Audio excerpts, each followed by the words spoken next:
Share ಮಾರ್ಕೆಟ್ಗೆ ಇಳಿಬೇಕು ಆದ್ರೆ stock ಪಿಕ್ ಮಾಡೋಕೆ ಐಡಿಯಾ ಇಲ್ವಾ? ರಿಸರ್ಚ್ ಮಾಡೋಕೆ ಟೈಮ್ ಇಲ್ವಾ? ಮಾರ್ಕೆಟ್ ಬಿದ್ದಾಗ ಏನ್ ಮಾಡ್ಬೇಕು, ಎದ್ದಾಗ ಏನ್ ಮಾಡ್ಬೇಕು? ಉತ್ತರ ಪಿಕ್ ರೈಟ್. ಲಾಂಗ್ ಟರ್ಮ್ ಇನ್ವೆಸ್ಟರ್ ಆಗಿದ್ರೆ ಇನ್ವೆಸ್ಟ್ಮೆಂಟ್ ಪ್ಯಾಕ್ ಹಾಗೂ ಟ್ರೇಡರ್ಸ್ ಆಗಿದ್ರೆ ಟ್ರೇಡಿಂಗ್ ಪ್ಯಾಕ್ ಇವೆ. ಇಲ್ಲಿರೋ ಪ್ರತಿ ಐಡಿಯಾ ಸೆಬಿ ನೋಂದಾಯಿತ ಸ್ಟಾಕ್ ಮಾರ್ಕೆಟ್ ತಜ್ಞರಿಂದ ರಚಿಸಲ್ಪಟ್ಟಿವೆ. ನೀವು ಪಿಕ್ ರೈಟ್ ಲಾಭ ಪಡೆಯಲು ಡಿಸ್ಕ್ರಿಪ್ಷನ್ ಹಾಗೂ ಪಿನ್ ಕಾಮೆಂಟ್ ನಲ್ಲಿರೋ ಲಿಂಕ್ ಚೆಕ್ ಮಾಡಿ.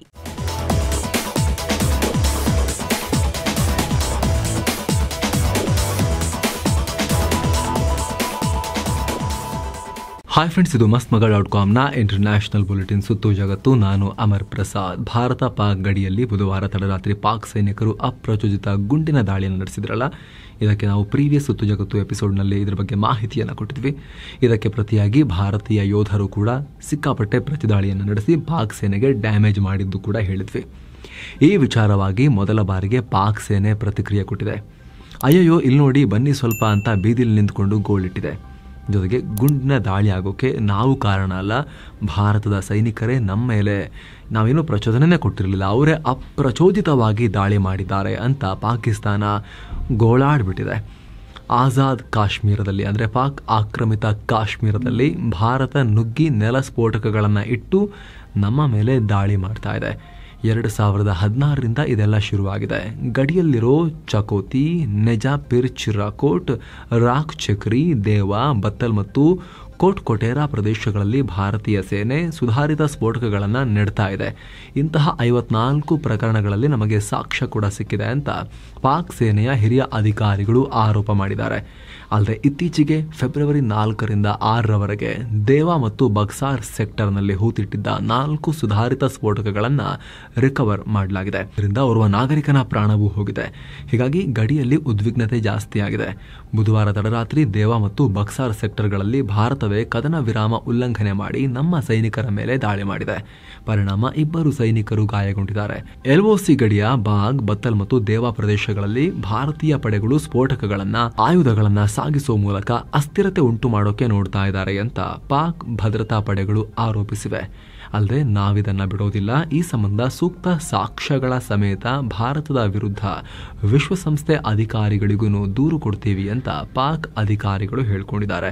ಜೊತೆಗೆ ಭಾರತೀಯ ಸೇನಾ ನೆರವಿನೊಂದಿಗೆ ಶಸ್ತ್ರಾಸ್ತ್ರಗಳನ್ನ ಕಳ್ಳ ಸಾಗಾಣಿಕೆ ಮಾಡೋಕೆ ಭಾರತದ ಗುಪ್ತಚರರು ಡಬಲ್ ಏಜೆಂಟ್ಗಳನ್ನ ಬಳಸ್ಕೊಳ್ತಾರೆ. ಆ ಏಜೆಂಟರು ಪಾಕಿಸ್ತಾನಕ್ಕೆ ಸಹಾಯ ಮಾಡ್ತಿದ್ದೀವಿ ಅನ್ನೋ ತರ ಇರ್ತಾರೆ. ಆದ್ರೆ ಅಸಲಿಗೆ ಎಲ್ಲ ಮಾಹಿತಿಯನ್ನು ಅವರು ಭಾರತಕ್ಕೆ ಒದಗಿಸ್ತಾ ಇದ್ದಾರೆ. ಪಾಕಿಸ್ತಾನವನ್ನ ಅಸ್ಥಿರಗೊಳಿಸೋಕೆ ಭಾರತ ಹೀಗೆಲ್ಲ ಮಾಡ್ತಾ ಇದೆ ಅಂತ ಪಾಕ್ ಆರೋಪ ಮಾಡಿದೆ. ಇಲ್ಲಿ ಆಶ್ಚರ್ಯ ಆಗೋದಂದ್ರೆ ಇವ್ರನ್ನ ಅಸ್ಥಿರ ಮಾಡೋಕೆ ನಾವು ಪ್ರಯತ್ನ ಪಡ್ತಿದೀವಂತೆ. ಯಾವ್ದಾದ್ರೂ ಸ್ಥಿರವಾಗಿರೋದನ್ನ ಅಸ್ಥಿರ ಮಾಡ್ಬೋದು. ಇವರು ಯಾವತ್ತೂ ಸ್ಥಿರವಾಗಿದ್ರು, ಇವರ ಸೊಂಟ, ಇವರ ಬೆನ್ನು ಯಾವತ್ತೂ ಸ್ಥಿರವಾಗಿತ್ತು. ಜಗತ್ತಿನ ಕಣ್ಣು ಕುಕ್ಕೋ ರೀತಿ ಇವರು ಯಾವತ್ತಾದ್ರೂ ಕೂಡ ಸ್ಥಿರ ಆಡಳಿತವನ್ನ ಕೊಟ್ಟಿದ್ರ, ಜಗಮಗಿಸ್ತಾ ಇದ್ರೆ ಜಗತ್ತಲ್ಲಿ? ಯಾವತ್ತೂ ಇಲ್ಲ. ಆದರೆ ಭಾರತ ಒಳನುಗ್ಗಿ ನಮ್ಮನ್ನ ಅಸ್ಥಿರ ಮಾಡ್ತಾ ಇದೆ. ನಮ್ಮ ಉಗ್ರ ಹುಳುಗಳನ್ನು ದಾಟಕ್ಕೆ ಬಿಡ್ತಾ ಇಲ್ಲ, ಸ್ಫೋಟಕಗಳನ್ನು ಇಡ್ತಾ ಇದೆ ಅಂತ ಅಳ್ತಾ ಇದ್ದಾರೆ. ಇನ್ನೊಂದು ಕಡೆ ಪಾಕ್ನ ಅನೇಕ ಮಿಲಿಟರಿ ತಜ್ಞರು ಕೂಡ ಇದ್ರ ಬಗ್ಗೆ ಆತಂಕ ಹೊರಹಾಕಿದ್ದಾರೆ. ಈ ಗಡಿ ಗಲಾಟೆಯನ್ನೇ ಮುಂದಿಟ್ಟುಕೊಂಡು ಮೋದಿ ಅಮೆರಿಕ ಭೇಟಿಯಲ್ಲಿ ಪಾಕ್ ವಿರುದ್ಧ ಟ್ರಂಪ್ಗೆ ಕಂಪ್ಲೇಂಟ್ ಕೊಟ್ಟಿರಬಹುದು. ಪಾಕ್ ಒಂದು ಉಗ್ರ ರಾಷ್ಟ್ರ ಅಂತ ಹೇಳಿ ಜಾಗತಿಕವಾಗಿ ಪಾಕನ್ನು ಅಪಖ್ಯಾತಿಗೆ ಒಳಪಡಿಸುವುದು ಮೋದಿಯ ಸ್ಟ್ರಾಟಜಿ ಅಂತ ಹೇಳಿ ವಿಶ್ಲೇಷಿಸಿದ್ದಾರೆ. ಅಲ್ಲದೆ ಭಾರತದ ಸೈನಿಕರು ತಮ್ಮ ಜೀವನವನ್ನು ತಾವೇ ಎಂಡ್ ಮಾಡಿಕೊಳ್ಳೋ ಪ್ರಕರಣಗಳು ಹೆಚ್ಚಾಗ್ತವೆ. ಆದರೆ ಇದಕ್ಕೆಲ್ಲ ಗಡಿಯಾಚೆ ಇರೋರೇ ಕಾರಣ ಅಂತ ನಮ್ಮ ಮೇಲೆ ಸುಮ್ಮನೆ ಬ್ಲೇಮ್ ಮಾಡಲಾಗ್ತಿದೆ. ಹೀಗಾಗಿ ಭಾರತದ ಈ ಎಲ್ಲ ದುಷ್ಕೃತ್ಯಕ್ಕೆ ಕಡಿವಾಣ ಹಾಕಿ ಅಂತ ಅಂತಾರಾಷ್ಟ್ರೀಯ ವೇದಿಕೆ ಮುಂದೆ ಪಾಕ್ ಒತ್ತಾಯ ಮಾಡಿದೆ ಅಂತ ಪಾಕ್ನ ಎಕ್ಸ್‌ಪ್ರೆಸ್ ಟ್ರಿಬ್ಯೂನ್ ಪತ್ರಿಕೆಯಲ್ಲಿ ಉಲ್ಲೇಖಿಸಲಾಗಿದೆ. ಇತ್ತ ಪಾಕ್ ಪ್ರವಾಸದಲ್ಲಿರೋ ಟರ್ಕಿ ಅಧ್ಯಕ್ಷ ರೆಸಿಪ್ ತೈಪ್ ಎರ್ಡೋಆನ್ ಮತ್ತೆ ಕಾಶ್ಮೀರ ರೋಗವನ್ನ ಪ್ರದರ್ಶಿಸಿದ್ದಾರೆ. ಕಾಶ್ಮೀರ ಸಮಸ್ಯೆಯನ್ನ ಉಭಯ ದೇಶಗಳು ವಿಶ್ವಸಂಸ್ಥೆಯ ರೆಸಲ್ಯೂಷನ್ ಪ್ರಕಾರ ಮಾತುಕತೆ ಮೂಲಕ ಬಗೆಹರಿಸಿಕೊಳ್ಳಬೇಕು ಅಂತ ಆಗ್ರಹ ಮಾಡಿದ್ದಾರೆ. ಅಂದ್ರೆ ಜನಮತ ಸಂಗ್ರಹ ಮಾಡಿ ಅಂತ ಹೇಳಿದ್ದಾರೆ. ಅಲ್ಲದೆ ಕಾಶ್ಮೀರ ಜನರ ಬೇಡಿಕೆಗಳನ್ನ ಮೈಂಡಲ್ಲಿಟ್ಕೊಂಡು ವಿವಾದವನ್ನ ಬಗೆಹರಿಸಿಕೊಳ್ಳಿ. ನಮ್ಮ ದೇಶ ಕಾಶ್ಮೀರಿ ಸಹೋದರರೊಂದಿಗೆ ಹಿಂದಿನಂತೆ ಮತ್ತು ಇಂದು ಕೂಡ ಒಗ್ಗಟ್ಟಿನಿಂದ ನಿಲ್ಲುತ್ತೆ ಅಂತ ಹೇಳಿದ್ದಾರೆ. ಮತ್ತೊಂದು ಕಡೆ ಬಲೂಚಿಸ್ತಾನ್ ಪ್ರಾಂತ್ಯದ ಸ್ವಾತಂತ್ರ್ಯಕ್ಕಾಗಿ ಹೋರಾಡ್ತಿರೋ ಬಲೂಚ್ ಲಿಬರೇಷನ್ ಪಡೆ ಪಾಕ್ ಸೇನೆಯನ್ನ ಗುರಿಯಾಗಿಸಿ 3 ಪ್ರತ್ಯೇಕ ದಾಳಿ ಮಾಡಿದೆ. ಪರಿಣಾಮ 7 ಪಾಕ್ ಸೈನಿಕರು ಪ್ರಾಣ ಕಳ್ಕೊಂಡಿದ್ದಾರೆ. 4 ಗಂಭೀರವಾಗಿ ಗಾಯಗೊಂಡಿದ್ದಾರೆ. ಅಲ್ಲಿನ ಪಂಜಗುರ್, ಮಸ್ತುಂಗ್, ಕೆಚ್ ಪ್ರದೇಶಗಳಲ್ಲಿ ಈ ದಾಳಿ ಮಾಡಿರುವುದಾಗಿ ಖುದ್ದು ಆ ಬಲೂಚ್ ಪಡೆ ಹೇಳಿಕೊಂಡಿದೆ. ಪಿಎಂ ನರೇಂದ್ರ ಮೋದಿ ಮತ್ತು ಅಮೆರಿಕ ಅಧ್ಯಕ್ಷ ಡೊನಾಲ್ಡ್ ಟ್ರಂಪ್ ನಡುವೆ ಮಾತುಕತೆ ನಡೆದಿದೆ. ಇದರಲ್ಲಿ ರಕ್ಷಣಾ, ವ್ಯಾಪಾರ, ತಂತ್ರಜ್ಞಾನ ಮತ್ತು ಇಂಧನ ಕ್ಷೇತ್ರದಲ್ಲಿ ಮಹತ್ವದ ಒಪ್ಪಂದಗಳನ್ನು ಮಾಡಿಕೊಳ್ಳಲಾಗಿದೆ. ಭಾರತಕ್ಕೆ ಅಮೆರಿಕದ ರಕ್ಷಣಾ ರಫ್ತನ್ನು ಹೆಚ್ಚಿಸೋಕೆ ಉಭಯ ನಾಯಕರು ಒಪ್ಪಿದ್ದಾರೆ. ಅದರಲ್ಲೂ ಅಮೆರಿಕದ 5ನೇ ತಲೆಮಾರಿನ ಸ್ಟೆಲ್ತ್ ಫೈಟರ್ ಜೆಟ್ F-35 ಅನ್ನು ತಗೊಳ್ಳಿ ಅಂತ ಟ್ರಂಪ್ ಭಾರತಕ್ಕೆ ಬಿಗ್ ಆಫರ್ ಮಾಡಿದ್ದಾರೆ. ಈ ಫೈಟರ್ ಜೆಟ್ಗಳನ್ನು ಅಮೆರಿಕ ತನ್ನ ಮಿತ್ರ ರಾಷ್ಟ್ರಗಳಿಗೆ, ಹೆಚ್ಚಾಗಿ ನ್ಯಾಟೋ ಕಂಟ್ರಿಗಳಿಗೆ ಮಾತ್ರ ರಫ್ತು ಮಾಡುತ್ತೆ. ಈಗ ಅದನ್ನೇ ಭಾರತಕ್ಕೆ ಆಫರ್ ಮಾಡಿದ್ದಾರೆ. 2030 ವೇಳೆಗೆ ಉಭಯ ದೇಶಗಳ ವ್ಯಾಪಾರ $500 ಬಿಲಿಯನ್ ಅಂದರೆ 41.5 ಲಕ್ಷ ಕೋಟಿ ರೂಪಾಯಿಗೆ ಏರಿಸೋಕೆ ಎರಡೂ ನಾಯಕರು ಉದ್ದೇಶವನ್ನು ಹೊಂದಿದ್ದಾರೆ. ಅಲ್ಲದೆ ಭಯೋತ್ಪಾದನೆ ವಿರುದ್ಧ ಕ್ರಮ ತೆಗೆದುಕೊಳ್ಳೋಕೆ ಸೋತಿರೋ ಪಾಕ್ ವಿರುದ್ಧ ಭಾರತ ಮತ್ತು ಅಮೆರಿಕ ಖಂಡನೆ ವ್ಯಕ್ತಪಡಿಸಿವೆ. ಹೀಗಂತ ಭಾರತ ಜಂಟಿ ಹೇಳಿಕೆಯನ್ನು ಬಿಡುಗಡೆ ಮಾಡಿದೆ. ಇದೇ ವೇಳೆ ಮುಂಬೈ ದಾಳಿಯ ರೂವಾರಿ ತಹೌರ್ ರಾಣಾ ಹಸ್ತಾಂತರದ ಬಗ್ಗೆ ಟ್ರಂಪ್ ಕನ್ಫರ್ಮ್ ಮಾಡಿದ್ದಾರೆ. ಅತ್ಯಂತ ದುಷ್ಟ ವ್ಯಕ್ತಿಯನ್ನು ನಾವು ಹಸ್ತಾಂತರ ಮಾಡ್ತಾ ಇದ್ದೀವಿ, ಆತ ಭಾರತದಲ್ಲಿನ ಕಾನೂನು ಫೇಸ್ ಮಾಡ್ತಾನೆ ಅಂತ ಟ್ರಂಪ್ ಹೇಳಿದ್ದಾರೆ. ಟ್ರಂಪ್ ಭಾರತ ಚೀನಾ ನಡುವಿನ LAC ವಿವಾದ ಬಗ್ಗೆ ಕೂಡ ಮಾತನಾಡಿದ್ದಾರೆ. ಭಾರತ ಚೀನಾ ನಡುವೆ ಉದ್ವಿಗ್ನತೆಯನ್ನ ಬಗೆಹರಿಸೋಕೆ ನನ್ನ ಕೈಯಿಂದ ಸಹಾಯ ಮಾಡೋಕೆ ಸಾಧ್ಯವಿದ್ರೆ ಖಂಡಿತವಾಗ್ಲೂ ಕೂಡ ಮಾಡ್ತೀನಿ. ಅಲ್ಲದೆ ಚೀನಾ, ಭಾರತ, ರಷ್ಯಾ ಮತ್ತು ಅಮೆರಿಕ ಎಲ್ಲರೂ ಒಟ್ಟಾಗಿ ಕೆಲಸ ಮಾಡಬೇಕು ಅನ್ನೋ ನಂಬಿಕೆ ನನಗಿದೆ. ಇದು ಬಹಳ ಮುಖ್ಯ ಅಂತ ಹೇಳಿದ್ದಾರೆ. ಈ ಮಹತ್ವದ ಭೇಟಿ ವೇಳೆ ಟ್ರಂಪ್ ಮೋದಿಯನ್ನ ಹಾಡಿ ಹೊಗಳಿದ್ದಾರೆ. ಫಸ್ಟ್ ಮೀಟ್ ಮಾಡಿದಾಗ ಹ್ಯಾಂಡ್ ಶೇಕ್ ಮಾಡಿ ಇಬ್ಬರು ತಬ್ಕೊಂಡಿದ್ದಾರೆ. ಈ ಸಂದರ್ಭದಲ್ಲಿ ಟ್ರಂಪ್, ನಾವು ನಿಮ್ಮನ್ನ ತುಂಬಾ ಮಿಸ್ ಮಾಡ್ಕೊಂಡ್ವಿ ಪ್ರೈಮ್ ಮಿನಿಸ್ಟರ್ ಮೋದಿ ಅಂತ ಹೇಳಿದ್ದಾರೆ. ಅಲ್ಲದೆ ನನ್ನ ಬಹುಕಾಲದ ಗೆಳೆಯ, ಗ್ರೇಟ್ ಫ್ರೆಂಡ್ ಅಂತ ಮೋದಿಯನ್ನ ಟ್ರಂಪ್ ಬಣ್ಣಿಸಿದ್ದಾರೆ. ಇಬ್ಬರ ಜರ್ನಿ ಬಗ್ಗೆ ಮಾಡಿದ ಒಂದು ಫೋಟೋ ಬುಕ್ಕನ್ನು ಕೂಡ PM ಮೋದಿಗೆ ಗಿಫ್ಟ್ ಆಗಿ ಕೊಟ್ಟಿದ್ದಾರೆ ಟ್ರಂಪ್. ಅದರಲ್ಲಿ mister prime minister, you are great ಅಂತ ಡೊನಾಲ್ಡ್ ಟ್ರಂಪ್ ಬರೆದಿದ್ದಾರೆ. ಮೋದಿಯನ್ನ ಟ್ರಂಪ್ ಉತ್ತಮ ಸಂಧಾನಕಾರ ಅಂತ ಕರೆದಿದ್ದಾರೆ. ನನಗಿಂತ ಒಳ್ಳೆ ಸಂಧಾನಕಾರ ಅಥವಾ ನೆಗೋಷಿಯೇಟರ್, ಈ ವಿಚಾರದಲ್ಲಿ ಅವರಿಗೆ ಟಕ್ಕರ್ ಕೊಡೋರು ಯಾರಿಲ್ಲ ಅಂತ ಡೊನಾಲ್ಡ್ ಟ್ರಂಪ್ ಖುದ್ದು ಅವರೇ ಹೇಳಿಕೆಯನ್ನು ಕೊಟ್ಟಿದ್ದಾರೆ. ಈಗ ಬಿಸ್ನೆಸ್ ಡೀಲು ಅಥವಾ ರಾಷ್ಟ್ರಗಳ ನಡುವೆ ಏನಾದರೂ ಕೊಡು ತೆಗೆದುಕೊಳ್ಳೋ ವ್ಯವಹಾರ ಆಗಿರ್ಬೋದು, ನೆಗೋಷಿಯೇಟ್ ಮಾಡೋದು ಅಂತ ಹೇಳ್ತಾರಲ್ವಾ, ಅಂದರೆ ಬಾರ್ಗೇನ್ ಮಾಡೋದು, ಚರ್ಚೆ ಮಾಡೋದು ಅಂತ ಹೇಳ್ತಾರಲ್ವಾ, ಅದರಲ್ಲಿ ನನಗಿಂತನೂ ದೊಡ್ಡ ನೆಗೋಷಿಯೇಟರ್ ಅವರು ಅಂತ ಟ್ರಂಪ್ ಹೇಳಿದ್ದಾರೆ. ಆದರೆ ಇದೆಲ್ಲ ಹೇಳಬೇಕಾದ್ರೆ ಟ್ಯಾರಿಫ್ ವಿಚಾರದಲ್ಲಿ ಮಾತ್ರ ಭಾರತಕ್ಕೆ ಯಾವುದೇ ವಿನಾಯಿತಿ ಇಲ್ಲ, ಟ್ಯಾರಿಫ್ ಇರುತ್ತೆ ಎಲ್ಲರಿಗೂ ಕೂಡ, ಎಲ್ಲ ರಾಷ್ಟ್ರಗಳಿಗೂ ಅನ್ವಯ ಆಗುತ್ತೆ ಅನ್ನೋ ರೀತಿಯಲ್ಲಿ ಕೂಡ ಟ್ರಂಪ್ ಹೇಳಿದ್ದಾರೆ.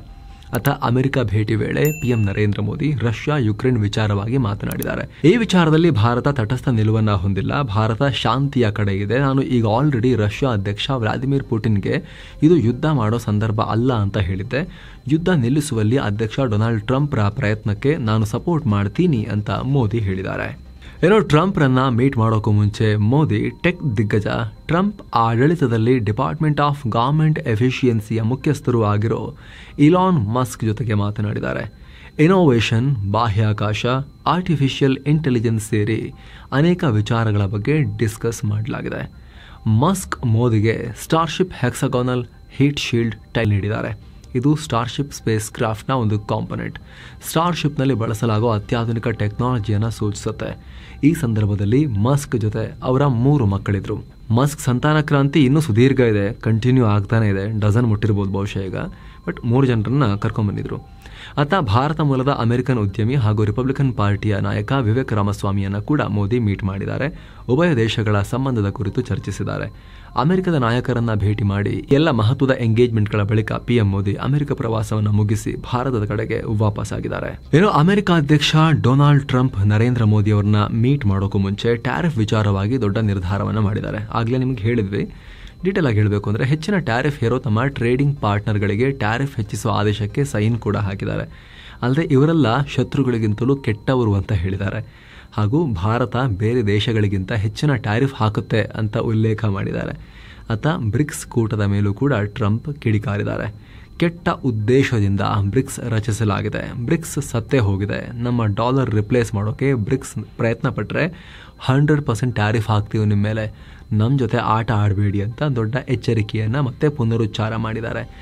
ಮೋದಿ ಜೊತೆಗಿನ ದ್ವಿಪಕ್ಷೀಯ ಮಾತುಕತೆ ನಂತರ ನಡೆದ ಜಂಟಿ ಪತ್ರಿಕಾಗೋಷ್ಠಿಯಲ್ಲಿ ಟ್ರಂಪ್ ಭಾರತೀಯ ಪತ್ರಕರ್ತರ ಆಕ್ಸೆಂಟ್ ಬಗ್ಗೆ ಮಾತನಾಡಿದ್ದಾರೆ. ಭಾರತದ ರಿಪೋರ್ಟರ್ ಒಬ್ಬರು ಅಮೆರಿಕದಲ್ಲಿ ನಡೆಯೋ ಭಾರತ ವಿರೋಧಿ ಚಟುವಟಿಕೆಗಳ ಬಗ್ಗೆ ಪ್ರಶ್ನೆ ಮಾಡಿದ್ದಾರೆ. ಇದಕ್ಕೆ ಟ್ರಂಪ್, ನನಗೆ ನೀವು ಹೇಳ್ತಿರೋ ಒಂದು ಪದಾನೂ ಅರ್ಥ ಆಗ್ತಿಲ್ಲ, ನಿಮ್ಮ ಆಕ್ಸೆಂಟ್ ಅರ್ಥ ಮಾಡ್ಕೊಳ್ಳೋದು ತುಂಬ ನನಗೆ ಕಷ್ಟ ಆಗ್ತಿದೆ ಅಂತ ಹೇಳಿದ್ದಾರೆ. ಪಾಕ್ ವಿರುದ್ಧ ಭಾರತ ಅಮೆರಿಕ ಜಂಟಿ ಹೇಳಿಕೆ ಕೊಟ್ಟವಲ್ಲ, ಪಾಕಿಸ್ತಾನ ಏನು ಉಗ್ರರ ಮೇಲೆ ಕ್ರಮ ತಗೋತಿಲ್ಲ ಅಂತ, ಅದಕ್ಕೀಗ ಪಾಕ್ ಪ್ರತಿಕ್ರಿಯೆ ಕೊಟ್ಟಿದೆ. ಮೋದಿ ಟ್ರಂಪ್ ಹೇಳಿಕೆ ಒನ್ ಸೈಡೆಡ್ ಇದೆ, ನಾವು ಉಗ್ರರ ವಿರುದ್ಧ ಕ್ರಮ ತಗೋತಾ ಇದ್ದೀವಿ, ಅವರ ಹೇಳಿಕೆಯನ್ನು ನಾವು ಒಪ್ಪಲ್ಲ ಅಂತ ಪಾಕ್ ಹೇಳಿಕೆಯನ್ನ ಕೊಟ್ಟಿದೆ. ಅವ್ರು ಏನ್ ಕೊಡಬೇಕು ಅದನ್ನು ಕೊಡ್ತಾರೆ, ಮತ್ತೆ ಹೌದೌದು ನಾವು ಕೆಟ್ಟವ್ರು ಅಂತ ಹೇಳ್ತಾರೆ. ಇಲ್ಲ. ಇನ್ನು ಶ್ರೀಲಂಕಾದಲ್ಲಿ ವಿಂಡ್ ಫಾರ್ಮ್ ಸ್ಥಾಪನೆ ಮಾಡೋ ಸಂಬಂಧ ಯೋಜನೆಯಿಂದ ಅದಾನಿ ಗ್ರೀನ್ ಎನರ್ಜಿ ಹಿಂದೆ ಸರಿದಿದೆ. ಹೀಗಂತ ಗ್ರೀನ್ ಎನರ್ಜಿ ಕಂಪನಿನೇ ಹೇಳ್ಕೊಂಡಿದೆ. ಈ ಯೋಜನೆ ಬಗ್ಗೆ ಪುನಃ ಮಾತುಕತೆ ನಡೆಸೋಕೆ ಶ್ರೀಲಂಕಾ ಹೊಸದಾಗಿ ಕ್ಯಾಬಿನೆಟ್ ಅಪಾಯಿಂಟ್ಮೆಂಟ್ ನೆಗೋಷಿಯೇಷನ್ಸ್ ಕಮಿಟಿ ಮತ್ತು ಪ್ರಾಜೆಕ್ಟ್ ಕಮಿಟಿಯನ್ನು ರಚಿಸಿದೆ. ಹಾಗಾಗಿ ನಾವು ಈ ಪ್ರಾಜೆಕ್ಟ್ ಅನ್ನ ಹಿಂದೆ ತೆಗೆದುಕೊಳ್ಳೋ ನಿರ್ಧಾರ ಮಾಡಿದ್ವಿ. ಶ್ರೀಲಂಕಾದ ಸಾರ್ವಭೌಮತ್ವದ ಹಕ್ಕು ಮತ್ತು ಆಯ್ಕೆಗಳನ್ನು ನಾವು ಗೌರವಿಸ್ತೀವಿ ಅಂತ ಸ್ಟೇಟ್ಮೆಂಟ್ ಇಶ್ಯೂ ಮಾಡಿದೆ. ಅಂದಹಾಗೆ ಶ್ರೀಲಂಕಾದಲ್ಲಿ 6.1 ಸಾವಿರ ಕೋಟಿ ರೂಪಾಯಿ ಖರ್ಚಲ್ಲಿ 484 ಮೆಗಾವ್ಯಾಟ್ ಸಾಮರ್ಥ್ಯದ ವಿಂಡ್ ಫಾರ್ಮ್ ಸ್ಥಾಪಿಸುವ ಯೋಜನೆ ಇದು. 2024ರ ಮೇ ತಿಂಗಳಲ್ಲಿ ಅದಾನಿ ಗ್ರೂಪ್ ಶ್ರೀಲಂಕಾ ಸರ್ಕಾರದ ಮುಂದೆ ಈ ಪ್ರಸ್ತಾವನೆ ಇಟ್ಟಿತ್ತು. ಆದರೆ ಈಗ ಇದನ್ನು ಅದಾನಿ ಗ್ರೀನ್ ಎನರ್ಜಿ ಅಲ್ಲಿ ವಿವಾದ ಆಗ್ತಿದ್ದಂತೆ ನಾವು ವಾಪಸ್ ಹೋಗ್ತೀವಿ, ನಮಗೆ ಬೇಡ ಇದು ಅಂತ ಹಿಂದೆ ಸರಿದಿದ್ದಾರೆ. ಶನಿವಾರದ ಒಳಗೆ ಗಾಜಾದಲ್ಲಿ ಬಂಧಿಸಿರೋ ಒತ್ತೆಯಾಳುಗಳನ್ನು ರಿಲೀಸ್ ಮಾಡಬೇಕು, ಇಲ್ಲ ಅಂದ್ರೆ ನರಕ ತೋರಿಸ್ತೀವಿ ಅಂತ ಇಸ್ರೇಲ್ ಮತ್ತು ಟ್ರಂಪ್ ಬೆದರಿಕೆ ಹಾಕಿದ್ರು. ಆ ಬೆದರಿಕೆಗೆ ಹಮಸ್ ಬಗ್ಗಿದೆ. ಕದನ ವಿರಾಮದ ಭಾಗವಾಗಿ ಶನಿವಾರ 3 ಒತ್ತೆಯಾಳುಗಳನ್ನು ರಿಲೀಸ್ ಮಾಡೋದಾಗಿ ಹಮಸ್ ಹೇಳಿದೆ. ಅಲ್ಲದೆ ಕದನ ವಿರಾಮ ಸಂಬಂಧ ಉಂಟಾಗಿರೋ ಬಿಕ್ಕಟ್ಟನ್ನೆಲ್ಲ ಈಜಿಪ್ಟ್ ಮತ್ತು ಕತಾರ್ ಸಂಧಾನಕಾರರು ಬಗೆಹರಿಸ್ತಾರೆ. ನಾವು ಕದನ ವಿರಾಮಕ್ಕೆ ಕಮಿಟ್ ಆಗಿದ್ದೀವಿ, ಹಾಗೆ ಇಸ್ರೇಲು ಇರಬೇಕು ಅಂತ ಹಮಸ್ ತಿಳಿಸಿದೆ. ಈ ಹೇಳಿಕೆಗೆ ಇಸ್ರೇಲ್ ಯಾವುದೇ ಪ್ರತಿಕ್ರಿಯೆಯನ್ನ ಸುತ್ತು ಜಗತ್ತು ರೆಕಾರ್ಡ್ ಆಗೋ ತನಕ ಕೊಟ್ಟಿರಲಿಲ್ಲ. ವ್ಯಕ್ತಿಯೊಬ್ಬ ಜನರು ಸೇರಿದ್ದ ಗುಂಪಿಗೆ ಕಾರ್ ನುಗ್ಗಿಸಿರೋ ಘಟನೆ ಜರ್ಮನಿಯ ಮ್ಯೂನಿಕ್ನಲ್ಲಿ ನಡೆದಿದೆ. ಇದರಿಂದ 30 ಮಂದಿ ಗಾಯಗೊಂಡಿದ್ದಾರೆ ಅಂತ ಪೊಲೀಸರು ಹೇಳಿದ್ದಾರೆ. ಸದ್ಯ ಪೊಲೀಸರು ಕಾರು ಚಾಲಕನನ್ನ ಬಂಧಿಸಿದ್ದಾರೆ. ಈತನನ್ನ 24 ವರ್ಷದ ಅಫ್ಘಾನ್ ಪ್ರಜೆ ಅಂತ ಗುರುತಿಸಲಾಗಿದೆ. ಸದ್ಯ ಈತನನ್ನ ಬಂಧಿಸಿ ವಿಚಾರಣೆ ನಡೆಸಲಾಗ್ತಾ ಇದೆ. ಹೀಗಾಗಿ ಇದು ಉದ್ದೇಶಪೂರ್ವಕ ದಾಳಿನ ಅಥವಾ ಆಕಸ್ಮಿಕನ ಅಂತ ಇನ್ನಷ್ಟೇ ಸ್ಪಷ್ಟನೆ ಸಿಗಬೇಕಾಗಿದೆ. ಆದರೆ ಇದೊಂದು ಬೇಕು ಅಂತಲೇ ಮಾಡಿರೋ ದಾಳಿ ಅಂತ ಬವೇರಿಯನ್ ಗವರ್ನರ್ ಮಾರ್ಕಸ್ ಸೋಡರ್ ಹೇಳಿದ್ದಾರೆ. ಗಮನಿಸಬೇಕಾದ ಅಂಶ ಅಂದರೆ ಜಸ್ಟ್ 2 ತಿಂಗಳ ಹಿಂದಷ್ಟೇ ಇದೇ ಜರ್ಮನಿಯ ಮ್ಯಾಗ್ಡೆಬರ್ಗ್ನ ಕ್ರಿಸ್ಮಸ್ ಮಾರ್ಕೆಟ್ನಲ್ಲಿ ಇಂತಹದ್ದೇ ಘಟನೆಯಾಗಿತ್ತು. ವ್ಯಕ್ತಿಯೊಬ್ಬ ಕಾರ್ ನುಗ್ಗಿಸಿದ ಪರಿಣಾಮ 6 ಮಂದಿ ಮೃತಪಟ್ಟಿದ್ರು. ಈ ಸಂಬಂಧ 50 ವರ್ಷದ ಸೌದಿ ಮೂಲದ ವ್ಯಕ್ತಿಯನ್ನ ಅರೆಸ್ಟ್ ಮಾಡಲಾಗಿತ್ತು. ಈಗ ಮತ್ತೆ ಅಂತಹದ್ದೇ ಘಟನೆ ಮರುಕಳಿಸಿದೆ. 2024 YR4 ಹೆಸರಿನ ಕ್ಷುದ್ರಗ್ರಹ ಆಸ್ಟ್ರಾಯ್ಡ್ ಭೂಮಿಗೆ ಹತ್ತಿರವಾಗ್ತಾ ಇದೆ ಅಂತ ನಾಸಾದ ಆಸ್ಟ್ರಾಯ್ಡ್ ವಾಚ್ ಎಚ್ಚರಿಸಿದೆ. ಇದು ಡಿಸೆಂಬರ್ 22, 2032ರ ವೇಳೆಗೆ ಭೂಮಿಗೆ ಡಿಕ್ಕಿ ಹೊಡೆಯೋ ಚಾನ್ಸಸ್ ಕೂಡ ಇದೆ. ಆದರೆ ಚಾನ್ಸ್ ತುಂಬ ಕಮ್ಮಿ, 2.3% ಅಷ್ಟೇ ಅಂತ ಹೇಳಿದೆ. ಅಲ್ಲದೆ ಹಾಗೇನಾದರೂ ಡಿಕ್ಕಿ ಹೊಡೆದ್ರೆ ಇದು ಭಾರತದ ಭೂಪ್ರದೇಶದಲ್ಲೇ ಡಿಕ್ಕಿ ಹೊಡಿಬಹುದು ಅಂತಲೂ ಹೇಳಲಾಗ್ತಿದೆ. ಈ ಕ್ಷುದ್ರಗ್ರಹ ಸುಮಾರು 40ರಿಂದ 100 ಮೀಟರ್ ಅಗಲ ಇದೆ ಅಂತ ಯುರೋಪಿಯನ್ ಸ್ಪೇಸ್ ಏಜೆನ್ಸಿ ಹೇಳಿದೆ. ಇದು ಭೂಮಿಗೆ ಗಂಟೆಗೆ ಸುಮಾರು 61,000 ಕಿಲೋಮೀಟರ್ ವೇಗದಲ್ಲಿ ಅಪ್ಪಳಿಸಬಹುದು ಅಂತ ಅಂದಾಜು ಮಾಡಲಾಗಿದೆ. ಈ ಸ್ಪೀಡ್ನಲ್ಲಿ ಏನಾದರೂ ದೊಡ್ಡ ಕ್ಷುದ್ರಗ್ರಹ ಅಪ್ಪಳಿಸಿದ್ರೆ ಒಂದಿಡೀ ನಗರವನ್ನು ನಾಶ ಮಾಡಿಬಿಡುತ್ತೆ, ಭೂಮಿಯನ್ನು ಅಲ್ಲಾಡಿಸಿಬಿಡುತ್ತೆ ಅಂತ ವಿಜ್ಞಾನಿಗಳು ಹೇಳಿದ್ದಾರೆ. ಈ ಕ್ಷುದ್ರಗ್ರಹವನ್ನು ಮೊದಲ ಬಾರಿಗೆ ಚಿಲಿಯಲ್ಲಿರೋ ನಾಸಾದ asteroid terrestrial impact last alert system ATLAS ಟೆಲಿಸ್ಕೋಪ್ನಿಂದ ಡಿಸೆಂಬರ್ 27, 2024ರಲ್ಲಿ ಗುರುತಿಸಲಾಗಿತ್ತು. ಸ್ಪೇಸ್ ಏಜೆನ್ಸಿಗಳು ಈ ಕ್ಷುದ್ರಗ್ರಹವನ್ನು ನಿರಂತರವಾಗಿ ಮಾನಿಟರ್ ಮಾಡ್ತಿದ್ದಾರೆ. ಇದು ಸದ್ಯ ಭೂಮಿಯಿಂದ 4.8 ಕೋಟಿ ಕಿಲೋಮೀಟರ್ ದೂರದಿಂದ ಬರ್ತಾ ಇದೆ ಅಂತ ವಿಜ್ಞಾನಿಗಳು ಹೇಳಿದ್ದಾರೆ. ಫ್ರಾನ್ಸ್ನ ಗ್ರೆನೋಬಲ್ ಅನ್ನೋ ಕಡೆ ಬಾರ್ನಲ್ಲಿ ಕೈಯಿಂದ ಎಸೆಯೋ ಸ್ಫೋಟಕದ ಮೂಲಕ ಥ್ರೋ ಮಾಡಿ ದಾಳಿ ಮಾಡಲಾಗಿದೆ. ಈ ವೇಳೆ 12 ಜನ ಗಾಯಗೊಂಡಿದ್ದಾರೆ. ಶಂಕಿತ ವ್ಯಕ್ತಿ ತಲೆಮರೆಸಿಕೊಂಡಿದ್ದು ಆತನಿಗಾಗಿ ಪೊಲೀಸರು ಹುಡುಕ್ತಾ ಇದ್ದಾರೆ. ಸೊ ಫ್ರೆಂಡ್ಸ್, ಇದಾಗಿತ್ತು ಇವತ್ತಿನ ಜಗತ್ತಿನ ಸುತ್ತಾಟ. ಮತ್ತೆ ಭೇಟಿ ಆಗ್ತಿರೋಣ. ನಮಸ್ತೆ.